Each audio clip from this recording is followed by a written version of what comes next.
wrestling fans, I am alongside RWA's co-director of competition, Liz. And from what I am led to believe, you, my dear, have a very important announcement to make.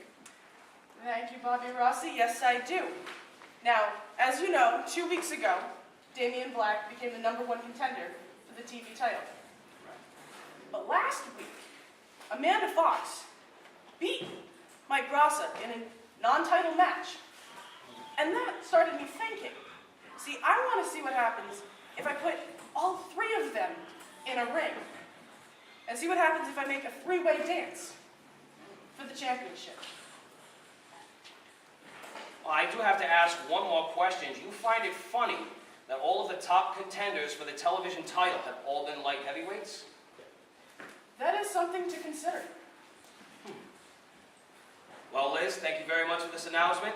And folks, we're going to kick it off to more Chop Shop action right now. This next contest is a triple threat. One fall to a finish and a 30-minute time limit. Introducing first comes a man who weighed in this morning at 200 pounds even. Hailing from Oakland, California, he is Chris Cruz. And as my colleague said, this is in fact a 3-way dance between some of the toughest competitors here in the RWA. A man who is no stranger to Bobby Rossi, that being the man formerly known as the Cali Crush, Chris Cruz. And we saw him on one of our earlier broadcasts aligning himself with none other than the ace, Mike Montero. Still waiting to find out what exactly that is all about. The card out of the deck of cards being handed to Chris Cruz, sort of symbolizing their alliance with one another. And I'm not entirely sure what they have up their sleeve, but I'm sure the ace, Mike Montero, surely does have an ace up his sleeve.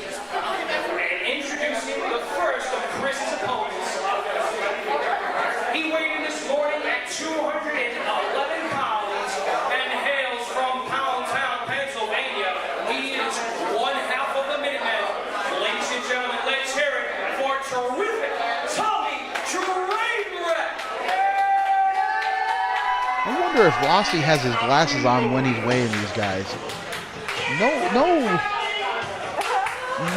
ill will is directed towards terrific Tommy Trainwreck, and I do not mean to insult him, but if you mean to tell me there's 11 pounds to separate Chris Cruz and Tommy Trainwreck, I just think that man needs another set of glasses.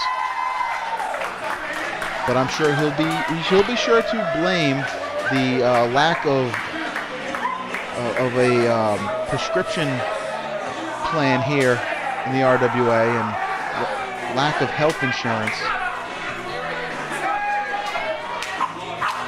But I digress, I guess is what they say. And there's a pet.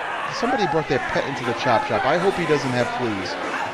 He may catch fleas from Rob Masse's mustache. Hopefully they don't go down the hall to check out the studio. Tommy Trainwreck, of course, accompanied to ringside by his tag team partner, Delicious Devin Blaze, out here for moral support, as any good tag team partner does.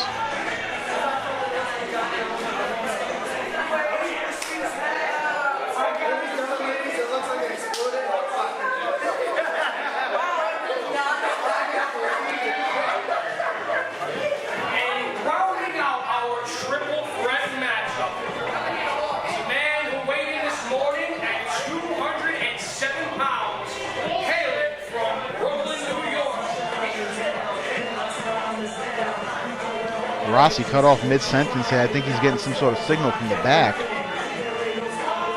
I know Jamal Jackson likes to do his own ring introduction. And maybe what's going on here.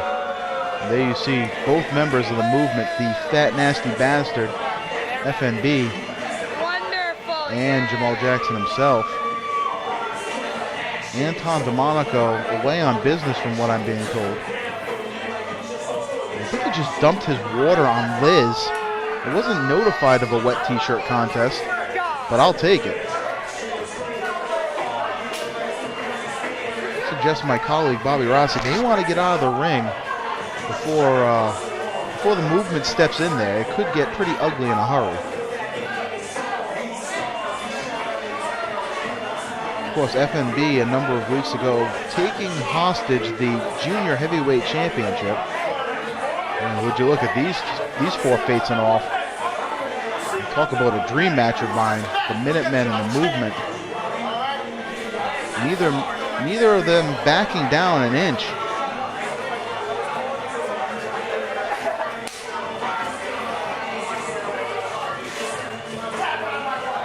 Masse standing his ground. I guess he's going to pass off the microphone to Jamal Jackson.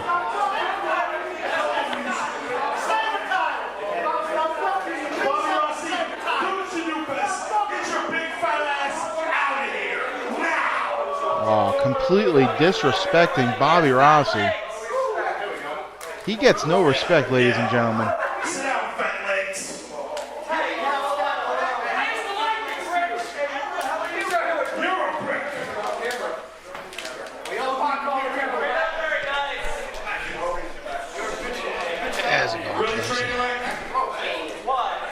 I got your back if they want to. No, I got your way back. Well, let's see what I have to say. I would say something about your mom, but you're lucky she's a nice lady. There's no reason to bring family into this. These men know no boundaries.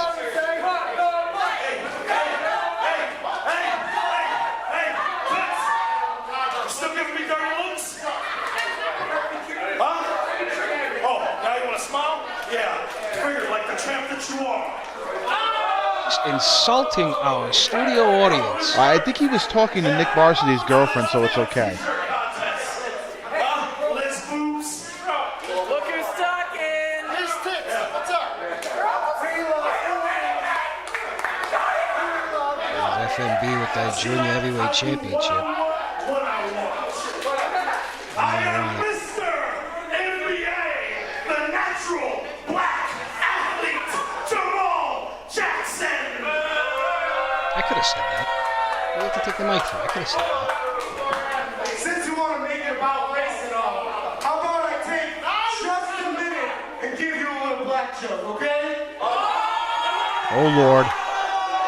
Guess what, Jamal? Your mama is so black, she went to night school and she got marked absent. Justin O'Garrett, son, do you have your hands full? This crowd erupts. Deservingly so.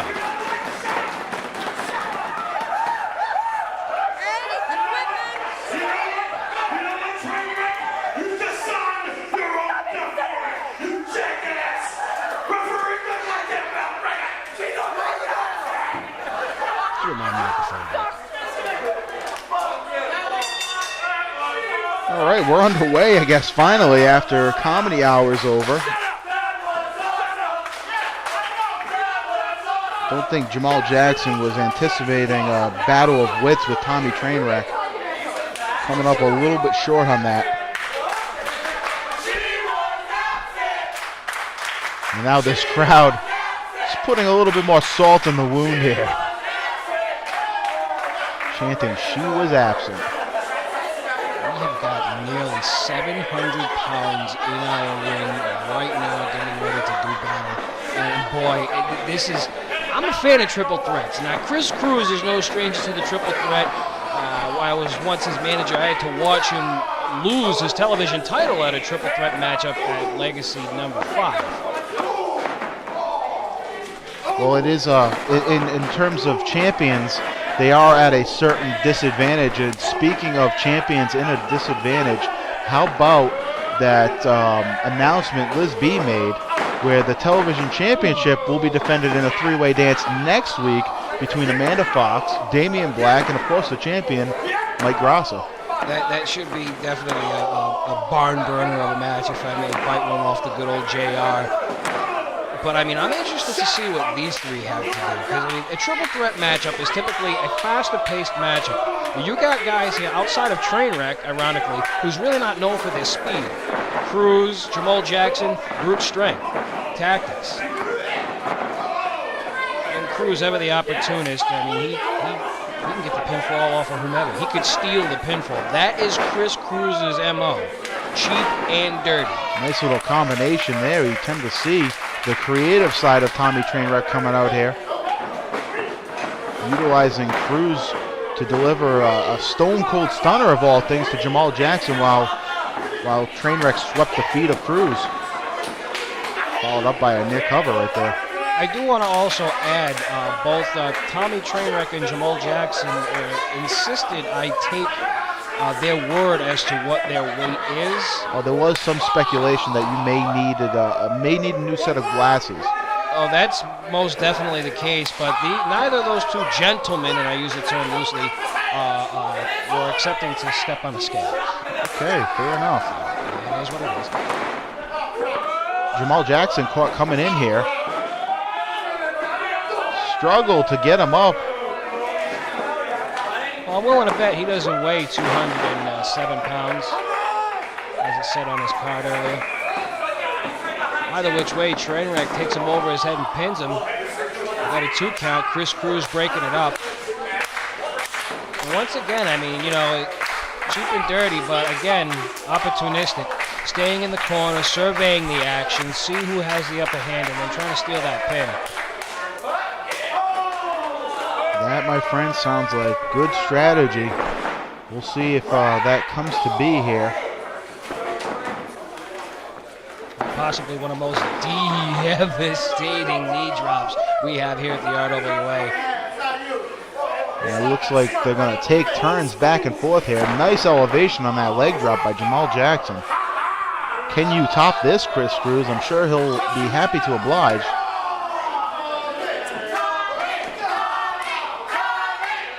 It was just about a month ago where these two, Tommy Trainwreck and Chris Cruz, found themselves on actually the same side of the ring as tag team partners in a lottery-type matchup. And it was Tommy Trainwreck kind of giving Chris Cruz a lasting impression of him after the match, after they parted ways, turning on him and giving Chris Cruz basically what he had coming. I'm sure there's receipts due for that. Again, you bring up the fact that these two guys, they tagged with one another. I mean, it's clear that they know one another's strengths and weaknesses to a certain extent. I mean, when you tag up with somebody, you get to know their mechanics in and out. Only a matter of time before we saw this happen. Cruz and Jackson now going at it, and I believe FNB on the outside getting a few shots in on Trainwreck when the referee wasn't looking. Nicely done by Cruz right there. He's got him on the mat. I would say pin him now, Chris. You're not the man.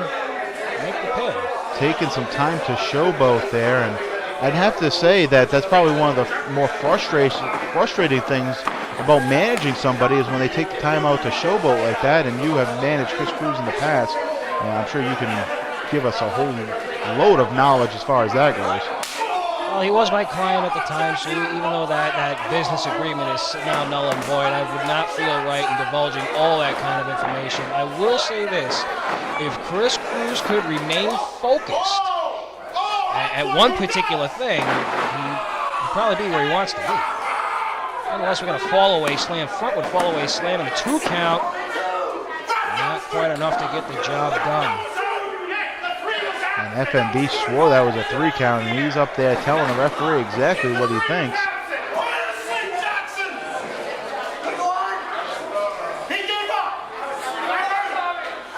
Trainwreck fading rather quickly in the sleeper hold. You see he has his hands near the arm trying to create some sort of separation just to be able to breathe.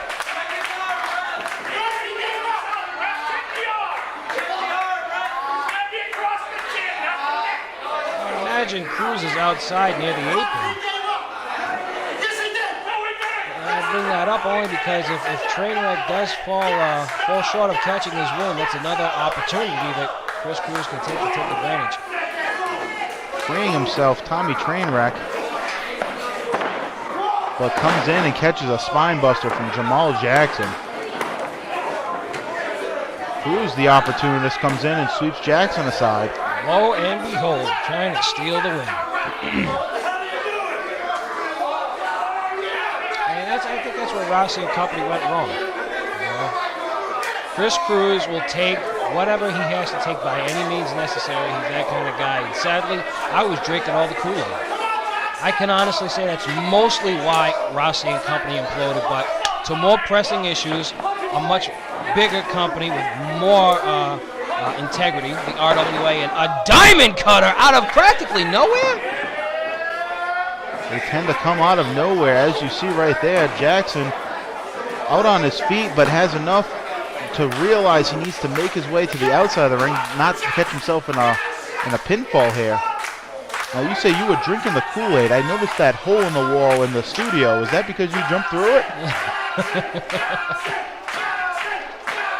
No comment, I see. Okay. I'm going to plead the fifth.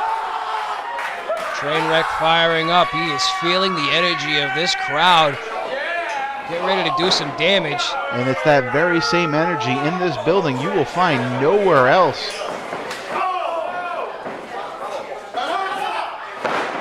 I think Trainwreck and Cruz locked eyes for a second. Some old double team action from them. Even if they coexist only for a moment. As you see here. Oh! Kick to the chest. Doesn't quite get Cruz down off of his feet. I think he was going for that elevated forearm. Prevented it right there, but then got turned inside out with that clothesline.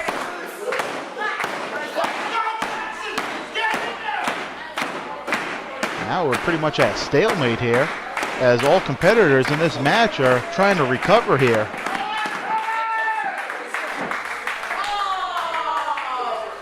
We've yet to see either two of these gentlemen really take a side and pinpoint a corner one particular person.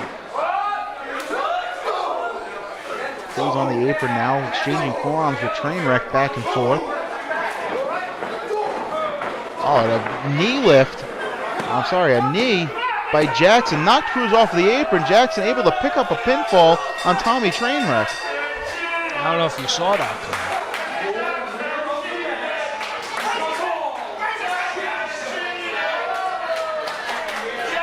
As I make the announcement, I'm sorry about that, folks, but Clemson, I'm not sure if you saw that. Jamal Jackson had his feet on the ropes as he was going for that roll-up there.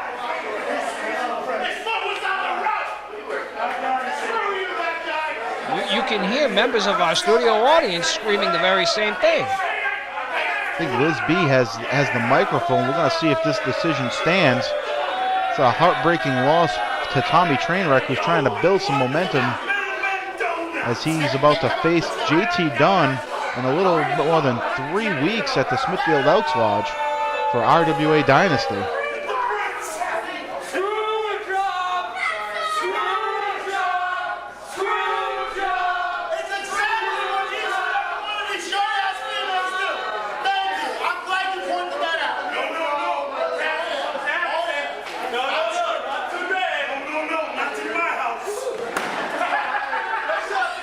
Did it to Kembe Mutombo.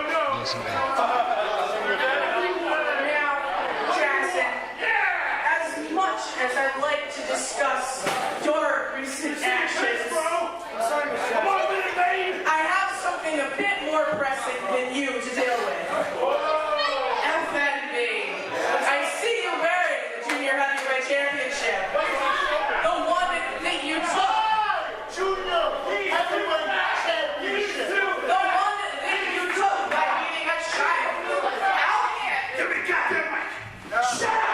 There's no way to treat a woman. He weighs 150 pounds. Surely that scale's broken. As I would say, albeit a well-accomplished child, still somewhat about the size of your eye. You mean my meat? Oh, yes, I know. That's what you want. You want that FNB? FNB. That's what you want.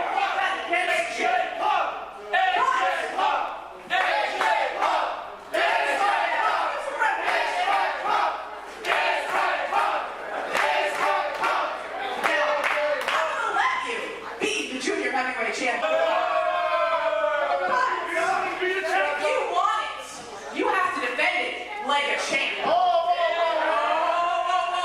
Now it's a different story all of a sudden. I don't want to hear anything. You're going to defend it right now. Whoa.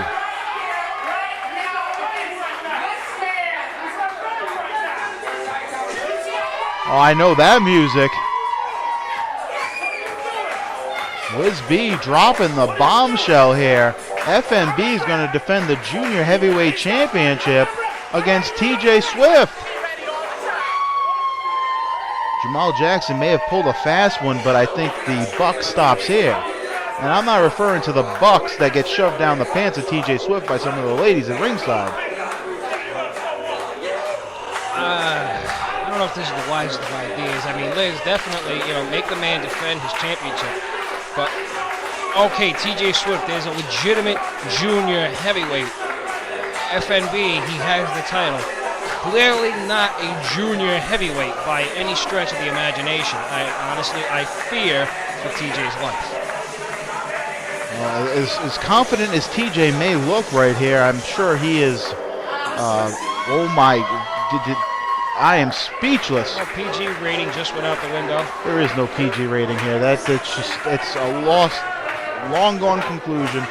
There is no PG rating here, and I'm sure as confident as I was saying, as confident as TJ may look right here, he is gonna have some sort of doubts in his mind. Can he actually do this? He has outweighed a great deal. He's gotta have it in the back of his mind that Jamal Jackson is also out there, and it could very easily turn into a 2-on-1 type of situation. That's where referee Moshe really needs to get a little bit more assertive. I understand if you're part of a faction, a part of a group that want to be there to morally support. However, we've seen factions take advantage of the numbers game, and that's where Liz has to. Basically, you have the right to eject these people from ringside. They should be steadfast to take that chance, to take that opportunity. Make sure this is an evenly matched competition, as even as you can get with a 100-pound weight difference between these two competitors. All right, TJ, you're not moonlighting at the club. You're actually wrestling right now. You're your professional hat, sir. Is there truth to any of the rumors that I'm hearing that TJ works at that place that Mifflin's at right now? No, not at the Scurvy Dog, not by any means, but you can possibly catch TJ Swift working the Dark Lady. The Dark Lady? See, these are things I did not know. Gotta get out the house walk lane.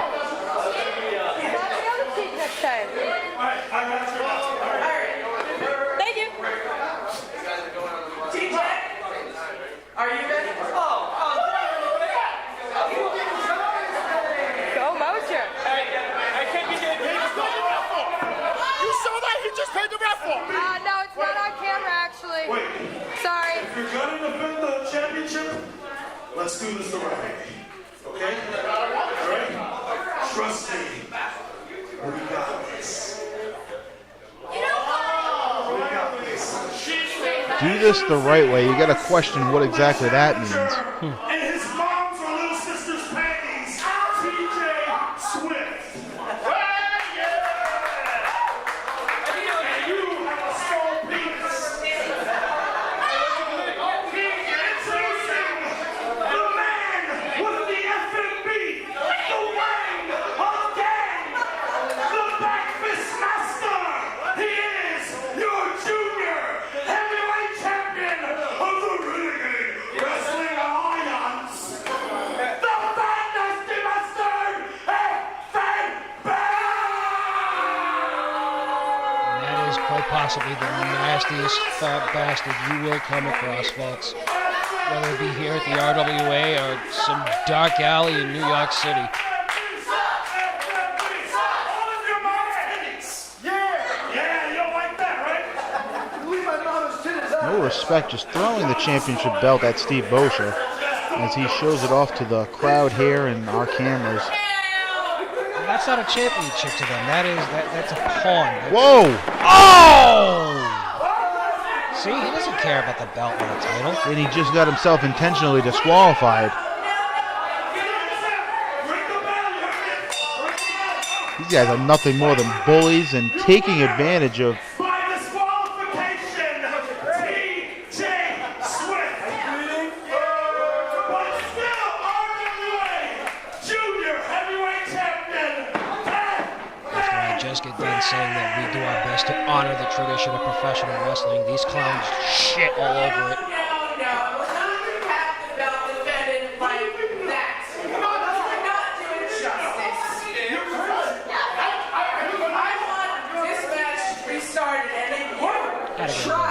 And win by disqualification. I will strip you of the belts. Oh, management has their hands full here today.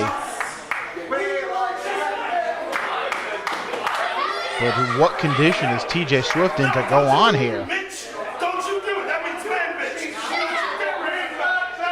He got straight mollywopped with that title belt. I'm sure that's going to play a factor in this next matchup. Small pun intended, TJ clearly got his bell Come on, rung. TJ, get up. Come on.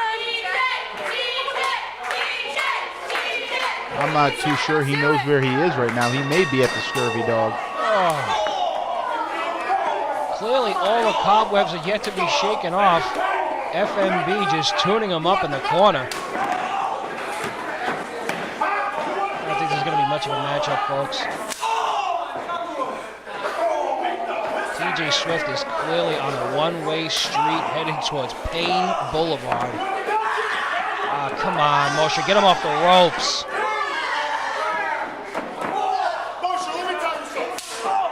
And Jamal Jackson is going to get his licks in now while the referee's distracted.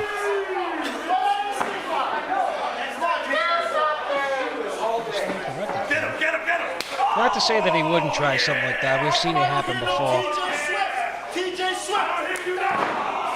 You know, this is going to be nothing more than a glorified beating. I don't want to spoil this for you, ladies and gentlemen, but I think TJ Swift has little or no chance of winning this one.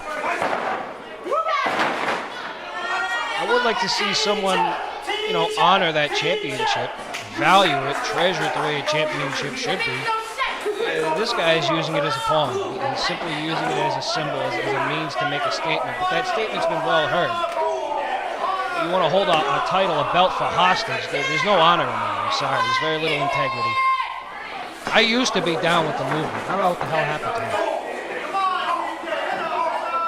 TJ giving a valiant effort at chopping down FNB. Still hasn't got him off his feet, and, that'll he's do off it. one. I'd like to believe that those kicks and those strikes don't have as much behind it as they would if he was at 100%. Absolutely. I mean, yeah, he's a pretty boy, but he's got a hell of a lot of fight in him. No denying that. On the top here, diving to the outside. Well, he certainly is taking it to FNB. He's got to watch his back out here with Jackson lurking around.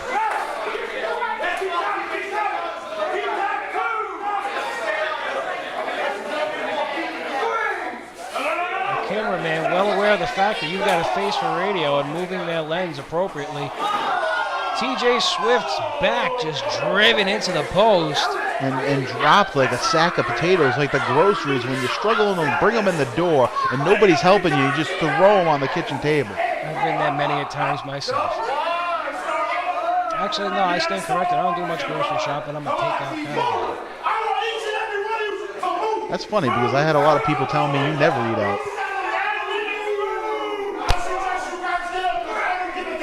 And back to the action outside of the ring here, folks. We've got FNB just about to throw TJ Swift into our studio audience. I guess trying to make another statement, a proclamation, if you will. Trying to scare the kids at ringside. Oh! And just a blatant kick to the side of the face. Nothing fancy about that.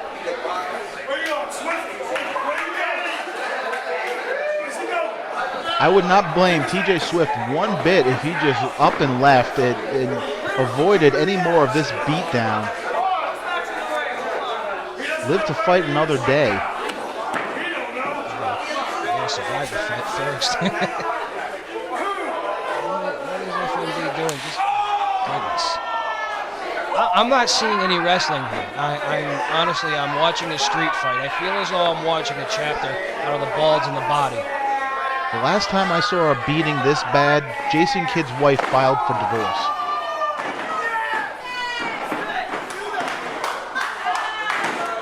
The wacky world of sports entertainment, folks.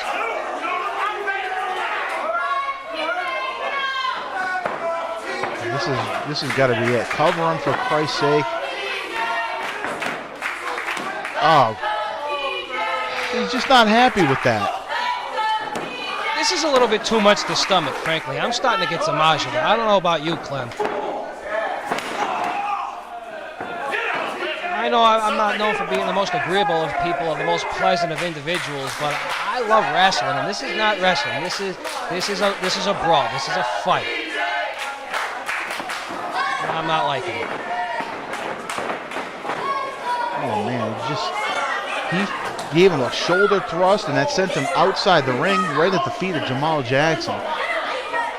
And now turning the referee's back, and a valiant team effort. Oh goodness. pile driver outside of the ring. Inside the ring, alone by itself, it's devastating and can end careers. On the outside, forget it. And not even a pinfall.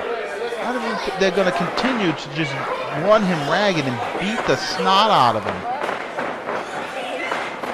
TJ Swift, his head is full of scrambled eggs, folks. I mean, he doesn't even have his wits about him to stay on his own 2 feet, prevent impact, maybe take a block or anything like that. I don't think he knows where he is.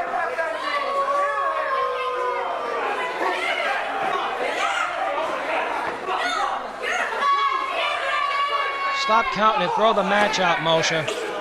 Throw this out. We can't afford to lose another member of the roster here. Come on.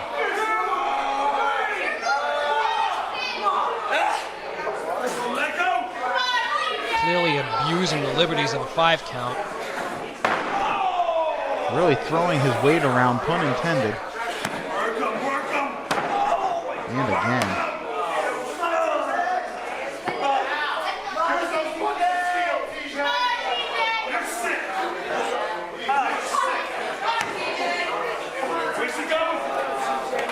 Just pin him.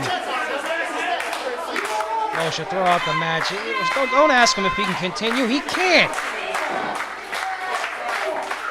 I'm not even sure. He doesn't know where he is. I've said it before. I mean, he's barely connecting. He's not even phasing the fat, nasty bastard. Fighting on instinct is what he's doing.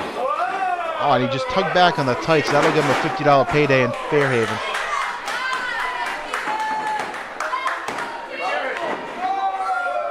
Almost. I don't know. That's got to be like a reflex action right there. That was a lazy pin on FNB's part as well. He's toying with him.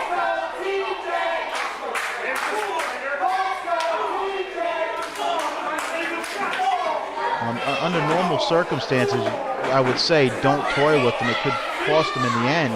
But realistically, I mean, it's not. It's just only prolonging this.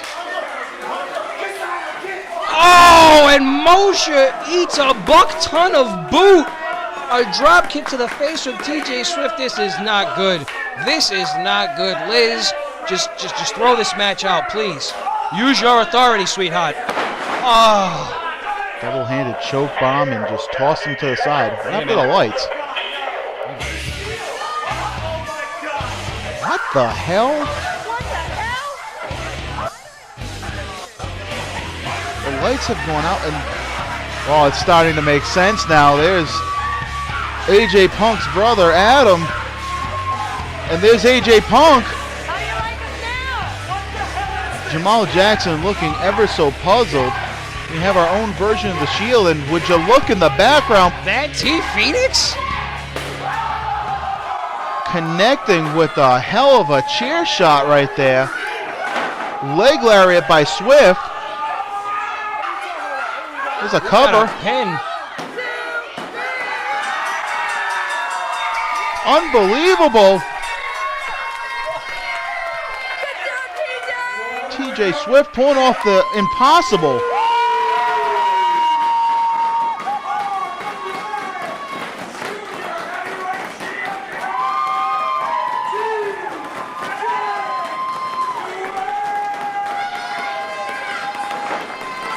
anything is possible when you believe.